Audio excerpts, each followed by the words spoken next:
क्या जो टिकट देने का क्राइटेरिया क्या है? Welcome my YouTube channel. Like, subscribe and press the bell icon.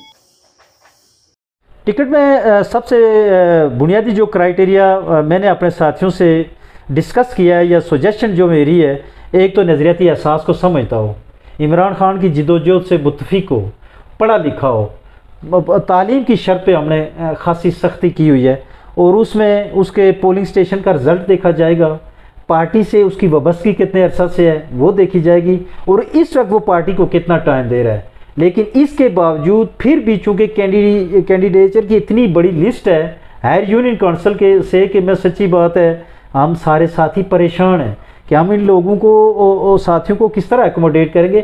Criteria हमने मेरिट बहुत सख्त रखा हुआ है। उसमें सबसे पहला जो उसका जो ज़रूरत है उस कैंडिडेट की वो ये है कि नज़रियाती एहसास से मुत्फिक हो और इमरान खान की आइडियालॉजी को समझने वाला। अच्छा एडवोकेट इम्तियाज़ साहब, मैंने LA14 का सर्वे किया है, यहाँ पर मर्दों से ज़्यादा ख़वातीन पढ़ी लिखी ज़्यादा हैं, ख़वातीन की कसीर तादाद पढ़ी लिखी है। यहाँ मैट्रिक शर्त बताई गई है और ख़वातीन बहुत ज़्यादा पढ़ी लिखी है, तो उनको कहीं कैंडिडेट नहीं लाया जा रहा है, इसकी क्या वजह है? उसमें कैंडिडेट नहीं लाया जा रहा है। मैंने जो हमारी ख़वातीन जो PTI के साथ है, हमारी चमनकोट से एक दो बच्चियाँ हैं जो चाहती हैं, उसमें लीगली तौर पे कोई कदगड़ नहीं है, वो ओपन सीट पे इलेक्शन में हिस्सा ले सकती हैं। इसके बावजूद मैं कमाल मेहरबानी समझता हूँ पार्टी की कि उन्होंने उनका कोटा मुकर्रर किया कि एक UC से 2 ख़वातीन 2 यंगस्टर। ये मेरे ख्याल में आज़ाद कश्मीर में ये लोगों को अपलिफ्ट करने का एक बेहतरीन तरीका है। ख़वातीन के लिए कोई पाबंदी नहीं है। मैं आपके इस आज के इस इंटरव्यू की तवस्सुत से गरबी बाग से जो भी खातून किसी भी UC से डिस्ट्रिक्ट काउंसलर के लिए या वार्ड के लिए इलेक्शन में हिस्सा लेना चाहे वो आए हमारे पास, चूँकि पहले भी बहुत से आई हुई है। कहीं कोई खातून चाहती है कि वो PTI की तरफ से ओपन इलेक्शन में हिस्सा लेना चाहती है, उसके और मर्द के दरमियान कंपटीशन करवाएंगे कि मर्द से ज़्यादा उसका ताल्लुक PTI से ज़्यादा उसकी नज़रियाती एहसास की वो महफूज है या वो मर्द है। अगर वो मेरिट में क्राइटेरिया में मर्द से ज़्यादा हुई तो हम उसको टिकट देंगे, ये हमारे यहाँ कोई पाबंदी नहीं है। अच्छा, ख़वातीन से मैं गुजारिश करूँगा, इससे पहले कि मैं लास्ट सवाल करूँ एडवोकेट इम्तियाज़ साहब से, कि जो LA14 धीरकोट की ख़वातीन जिनको सियासत का शौक़ है वो यहाँ पर इलेक्शन लड़ सकती हैं। आपके लिए कोई मसला परेशानी हो तो बिल्कुल हम वहाँ आपके रास्ते को खोलेंगे, हमवार करेंगे, कोशिश करेंगे आपकी हेल्प करें, क्योंकि ख़वातीन की एक कसीर तादाद पढ़ी लिखी है और वो सियासत भी समझती है, वो मर्दों से कम नहीं है। अच्छा एडवोकेट साहब, जाते जाते एक लास्ट सवाल है मेरा आपसे कि वैसे तो बलदियाती इलेक्शन होंगे टफ, क्या PTI का किसी जमात के साथ एतहाद हो सकता है, यानी इज्तिमाई एतहाद हो सकता है, बड़ा एतहाद हो सकता है, जिस तरह से कि जनरल इलेक्शन में एतहाद होते रहते हैं पार्टीज़ के दरमियान, इस तरह से लोकल इलेक्शन में आपका किसी पार्टी के साथ कोई केमिस्ट्री मिलती है, कहीं से कोई बात हुई है ऐसी? मैं अनसर साहब पहले वजात कर चुका हूँ कि हमने अपने कैंडिडेट को ताकतवर बना वो नहीं वो इसके तो अलावा PTI लार्जेस्ट पार्टी के तौर पर इलेक्शन लड़ेगी। PTI किसी को ऑफर नहीं करेगी कि वो हमारे साथ एतहाद करें, हम किसी की अगर ख्वाहिश हुई तो उनके लिए भी हमारे दरवाजे खुले हैं, उसमें किसी पार्टी के लिए कोई कदगड़ नहीं।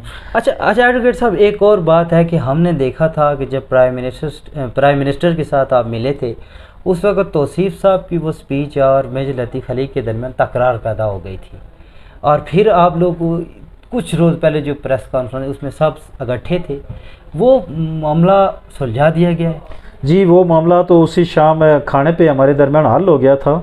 मेजर लतीफ़ खलीक साहब ने वजाहत की थी कि मैं गाज़ियाबाद जाकर जो उन्होंने तौसीफ़ हवाई साहब ने लफ्ज़ कह दिया था कि वो मैं दोहराना नहीं चाहता। उन्होंने कहा जी मैं तो रिश्ते नाते के हवाले से, पड़ोस के हवाले से मैं गया था, मैं कहीं गाज़ियाबाद जाकर वहाँ मैंने कोई अपने आप को मुस्लिम कॉन्फ्रेंस के अंदर ज़म नहीं कर दिया या पार्टी को ज़म नहीं कर दिया। उस वजाहत के बाद और कारकुन इंशाअल्लाह ताला इकट्ठे हो गए। कोई नहीं, आपके आज के इस इंटरव्यू की तवस्सुत से मैं गरबी बाग के नौजवानों से, पढ़े लिखे लोगों से ये गुजारिश करूँगा कि इन इलेक्शन को मामूली न समझें।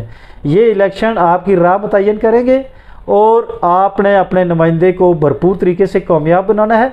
आपकी जान छूट जाएगी कि फ़लाँ के पास स्कीम के लिए जाना है, फ़लाँ से मंजूरी लेनी है, अब आपके फ़ंड आपकी दहलीज पर मिलेंगे, किसी को कोई शिकवा नहीं रहेगा और आपका डिस्ट्रिक्ट काउंसलर आपके बजट इजलास में बैठेगा, आपका वाइस चेयरमैन, आपका यूनिट काउंसिल का चेयरमैन बजट इजलास में बैठेगा, आपके पास इख्तियारात होंगे।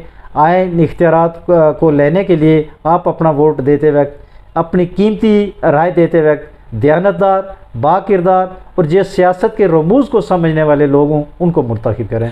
जी मोहतरम नाज़रीन, आपने एडवोकेट इम्तियाज़ साहब के जज्बात सुने हैं, इनके तासरात, और इन्होंने खुल कर ये कहा है कि जो लोकल इलेक्शन है वो सही मायनों में आवाम की नुमाइंदगी करेंगे।